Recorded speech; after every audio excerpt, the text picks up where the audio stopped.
terkait dengan persiapan kita untuk MLS juga, diantaranya adalah perubahan paradigma belajar. Nah ini tulisannya nggak kelihatan, nggak bisa karena saya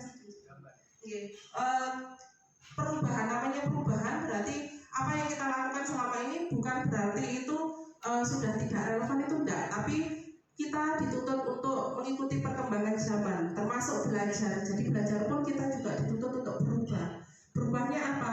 Kalau dulu kita mengenal istilah stimulus respon, jadi kita memberi stimulus, kita memberikan motivasi ke anak-anak agar mereka merespon, maka tindakan itu sudah tidak relevan sekali.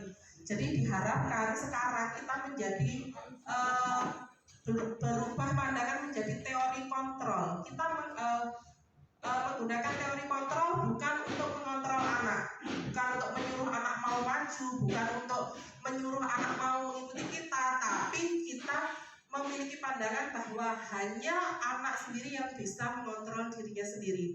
Jadi kita tidak memaksa.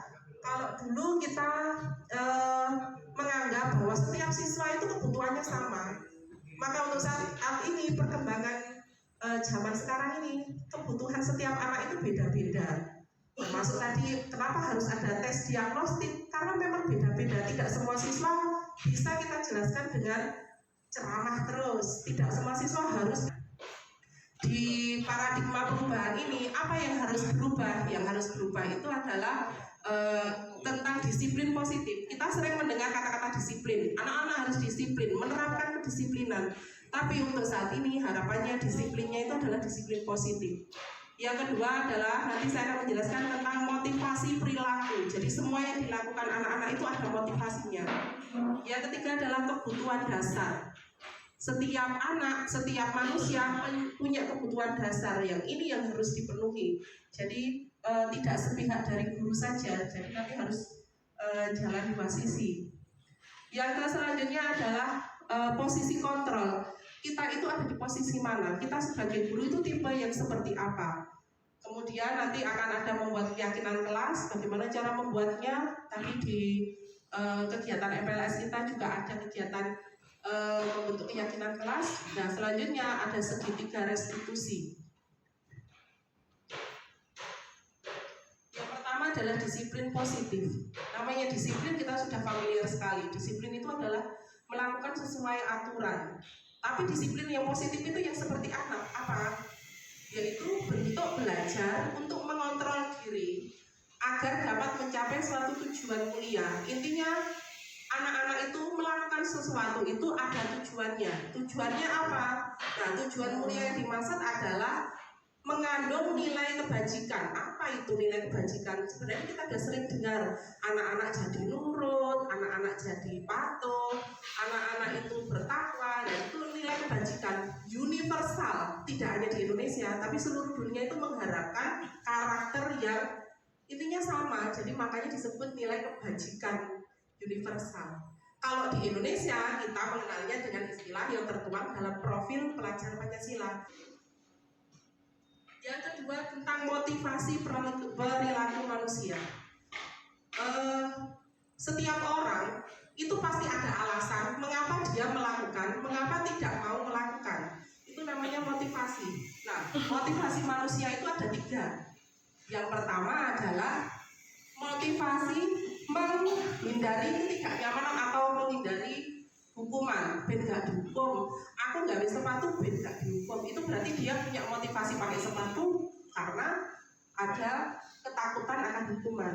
Yang kedua adalah mendapatkan imbalan atau penghargaan. Saya pakai sepatu biar nanti saya diberi stiker, kalau stikernya bintang saya banyak saya dapat hadiah. Itu berarti ada motivasi. Yang ketiga adalah menjadi yang mereka inginkan dan menghargai diri sendiri. Intinya saya pakai sepatu karena saya ingin menunjukkan bahwa saya ini adalah pelajar yang baik, yang menaati aturan, dan biar kaki saya tidak sakit. Berarti dia punya motivasi seperti itu. Selanjutnya, kebutuhan dasar. Semua orang punya kebutuhan dasar. Kalau saya ditanya kebutuhan dasarmu apa? Makan, minum, tempat tinggal. Itu namanya kebutuhan pokok. Nah, kalau di dunia pendidikan, kebutuhan dasar kita itu ada 5. Yang jelas sama, makan, minum, tempat tinggal tadi adalah kebutuhan bertahan hidup. Maka mau seneng ya itu akhirnya itu ya diharapkan itu dari filosofi Ki Hajar itu seperti itu. Jadi pembelajarannya itu berpihak pada murid, bukan semuanya akhirnya kita kalah sama murid, tidak seperti itu. Nah selanjutnya masih ada 3 materi. Posisi kontrol. Posisi kita itu di mana sih? Apakah kita guru yang suka menghukum? Apakah membuat merasa bersalah? Atau sebagai teman? Atau pemantau? Atau manajer? Atau merangkap kelima-limanya? Nah itu harusnya yang diharapkan tentu saja panjenengan manajer. Siapa sih yang mau jadi manajer? Nah, manajer di sini maksudnya itu dia itu bisa merangkul anak. Tapi kalau menghukum, segala yang dilakukan anak itu selalu salah. Misalnya, seorang penghukum itu bisa menggunakan fisik atau verbal. Next, yang kelima yang akan kita lakukan adalah keyakinan kelas. Keyakinan kelas itu bahasa gampangnya itu peraturan di kelas. Tapi yang bagaimana? Caranya itu gini. Ketika di awal kita ajak anak-anak, maksudnya kamu maunya sekolah nanti bagaimana? Bu, saya maunya nanti datang tepat waktu. Silakan nanti ditulis semua. Siswa menuliskan, mencurahkan pendapatnya apa yang perlu disepakati. Misalnya, tidak boleh rame kalau belum berangkat. Gak apa-apa, anak nulis apapun diterima saja. Setelah semua itu nanti terkumpul, DE karepe opo. Terus kemudian kita catat. Nanti kita akan menemukan, oh kalimatnya panjang. Ini namanya peraturan. Kalau peraturan diatur, maka kalau diatur itu kan orang tidak suka, maka kita hilangkan peraturan. Jadi keyakinan, yakin. Dari situ kita kalimat-kalimat yang kita catat tadi, kita gunakan kalimat positif. Misalnya, tidak boleh bicara ketika guru menjelaskan. Maka jangan ada kata-kata jangan, tidak boleh. Tapi kita ubah dengan kalimat positif. Kertas tidak masalah. Yang penting di kelas ada kesepakatan, bukan peraturan. Karena pada dasarnya orang tidak suka diatur, tapi dia punya keyakinan. Dan akhirnya kalau mereka diatur, kan datangnya dari kita. Kalau dia punya keyakinan, datangnya dari diri sendiri. Harapannya itu semuanya berawal dari diri sendiri. Yang terakhir, ini tadi penanganan kasus dengan segitiga restitusi. Segitiga restitusi ini ada 3, karena namanya segitiga, maka langkahnya ada 3. Yang pertama ini adalah menstabilkan identitas. Apa yang dimaksud itu? Bahwa semua yang akan melakukan halnya yaitu validasi tindakan. Namanya validasi itu tidak boleh membenarkan. Oh tidak, kamu benar ini, tidak, kamu salah, jangan. Tapi kita validasi tindakannya dengan ini. Kamu pasti punya alasannya atau kalau ngono, padahal Anda pasti sudah paham Pak, salah. Tapi ini ojo langsung ngomong awakmu saya salah, iki lho goro-goro kok ngono, tapi tanya saja alasannya. Dia nyapa sih kok jeglang. Terus arek iki nyapa. Nah itu kalau kita sudah tahu alasannya, ya intinya kita cari keyakinan kelasnya, apakah menanyakan keyakinannya, apakah dia bisa memperbaiki untuk menebus itu temannya, apa yang bisa dia lakukan untuk kondisinya biar jadi ketika dia pulang habis ibaratnya di BB di luar mereka sudah main lagi gitu. Jadi nggak terbawa dendam deh Joko. Oh ya Bu, kita tidak boleh masak. Saya maaf-maafan, saya tidak mau ini terulang lagi. Nah itu tidak menyelesaikan. Jadi intinya seperti itu. Nah kalimat yang bisa digunakan adalah gak apa-apa, salah itu tidak apa-apa.